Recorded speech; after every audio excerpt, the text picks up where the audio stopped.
सर्वोच्चका परमप्रभु परमेश्वर पिताको नाममा जय मसीह टक्राउन चाहन्छु। उहाँको वचनमा लेखिएको छ, बलिया र साहसी हौ, उहाँले तिमीहरूलाई कहिल्यै छोड्नुहुने छैन, न त त्याग्नुहुनेछ। उहाँको वचनमा उहाँले भन्नुहुन्छ, हाम्रो लागि उहाँले न त त्याग्नुहुन्छ, उहाँले न कहिले छोड्नुहुन्छ। उहाँले भन्नुहुन्छ, बलिया र साहसी हो। हाम्रो बल, जोस, चाहना, शक्ति कहाँबाट आउँछ? हाम्रो परमेश्वर हुनुहुन्छ। उहाँले हामीलाई शक्ति दिनुहुन्छ, बल दिनुहुन्छ। उहाँले त्यही भएर बलिया र साहसी हो भन्नुभएको छ। परमेश्वरलाई धेरै धन्यवाद भएको होस्।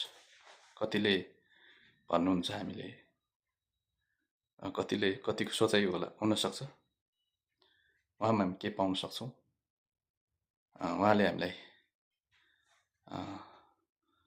हामीलाई चाहिँ उहाँले चाहिँ वास्ता गर्नुहुन्न भन्ने कुरा नि कतिको मनमा लाग्न सक्छ। तर परमेश्वरले हामीलाई चाहिँ आशिष दिन चाहनुहुन्छ। उहाँले छोड्नुहुने छैन, त्याग्नुहुने छैन। उहाँले बलियो र साहसी हामीलाई बनाउनुहुन्छ।